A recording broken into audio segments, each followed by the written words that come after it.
हर Mahadev. Creative video मुझे बनाने नहीं आती, ठीक है। और मैं जैसी हूँ जिस इस तरीके से हूँ, या सिंपलिसिटी जो होता है, जो है मन में, तुरंत आपसे शेयर कर देते हैं। और एक माध्यम है ये पब्लिक मीडिया। मैं चाहती हूँ कि आप लोगों से अच्छी चीज़ें सीखें, ग्रहण करें और अपने लाइफ को सुव्यवस्थित और हमेशा खुशहाल बनाएं। और कुछ लोगों को बहुत कन्फ्यूजन है कि कहीं आपकी लव मैरिज है। जी नहीं, लव मैरिज नहीं है, अरेंज मैरिज ही है। बस अरेंज में ही लव हो गया। कुछ ऐसी दास्तान है। बात उन दिनों की है जहाँ हमारे पापा की पोस्टिंग थी, वहीं पे महादेव की भी पोस्टिंग हो गई थी। और बस हो गई थी। और जो कहते हैं ना कि जब पिता जान जाता है कि शादी योग्य हमारी लड़की हो चुकी है, तो तरह तरह की जगह जगह लोग बात चलाते रहते हैं। तो मैं, हमारे कॉलोनी में हमको भी लोग जानते ही थे कि पंडित जी की लड़की है, फला स्कूल में पढ़ती है, बड़ी है, शादी खोज रहे हैं। और इनकी पोस्टिंग हुई तो इनको भी लोग जानते थे, क्योंकि जो कॉलोनी में लोग थे वो इनके ही ऑफिस में पोस्टेड थे। तो बातें होती गईं और बातें हमारे मम्मी पापा तक पहुंची। पापा जाके उनको बाई फेस देखे, मिले भी, तो पसंद भी आ गए। और लोगों ने कहा कि जोड़ी अच्छी है तो शादी कर दिया जाए तो अच्छा रहेगा। तो फिर अब प्रक्रिया तो करनी ही थी भाई, इनके घर भी जाना था, इनके मम्मी पापा से भी बात करना था। केवल बातें चल रही थी। और महादेव थोड़ा ज़्यादा स्मार्ट थे। ये पता कर रहे थे कि लड़की कहाँ पढ़ती है, किस स्कूल में और कैसे जाती है। तो बस वो वही रास्ता था, चौराहा था जहाँ उनकी ड्यूटी लगी रहती है।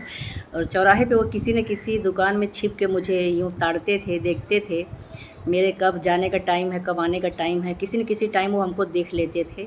मेरे मन में एक डर होता था कि पता नहीं कैसे हैं, क्योंकि मैंने देखा तो था नहीं, बस सुना था कि फला चौराहे पे उनकी ड्यूटी रहती है। तो मैं कभी कभी शॉर्टकट लेती थी कि जिस चौराहे पे ड्यूटी है उधर न जाके मैं दूसरा रास्ता पकड़ती थी कि खोजते रह जाओगे। फिर मैं पापा से पूछती थी कि पापा कभी सामने आ गए जिससे मेरी शादी तय हो गई तो मैं क्या कहूँगी, क्या पूछूँगी। पापा बोलते थे कोई बात नहीं, जो पूछेंगे उसका जवाब देना, फ़िलहाल तो तुमसे मिलेंगे नहीं, क्योंकि वो भी बहुत शर्मीले टाइप के हैं। तो ये प्रक्रिया चलती रहती थी। कब कब वो देखते थे, मुझे कुछ खबर नहीं थी।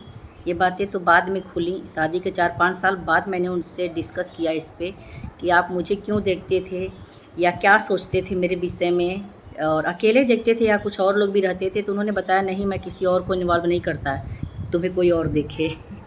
मैं खुद अकेले देखता था कि तुम्हारे जाने की स्टाइल, तुम्हारे आने की स्टाइल, वो 2 चोटी साइकिल, एकदम जेंट्स वाली साइकिल पे बैठ के जाना, एकदम गुस्से वाले रुआब में। तो मैं देखता था, मुझे अच्छा लगा वो गेटअप, लुकअप। बस मैंने घर पे भी कहा कि शादी कर दिया जाए। तो यही है, अरेंज नहीं है, अरे लव नहीं है, अरेंज ही है। लव मुझे बाद में हुआ महादेव से। शादी के 2-3 साल बाद में इनको बहुत चाहने लगी, क्योंकि इनके अंदर वो खूबियाँ थी जो मुझे किसी अन्य में कभी दिखने को नहीं मिली। क्योंकि मैंने अभी तक जितने भी नौजवान देखे थे, किसी में नशा था, किसी में कोई और छेड़खानी जैसी प्रवृत्ति थी, और घर में भी बदतमीजी करते थे। मैं पहली बार महादेव को ऐसे रूप में देखी जो अपने माता पिता के भक्त थे। नशा नाम की कोई चीज़ नहीं थी, कुछ भी नहीं, और बाहर का भी ज़्यादा कुछ नहीं खाते थे।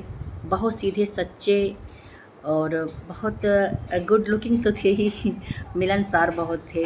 हर जगह इनकी तारीफ़ें सुनने को मिलती थी, इसलिए मैं बहुत ज़्यादा प्रभावित हो गई और मुझे लगा कि यही है मेरी राइट चॉइस।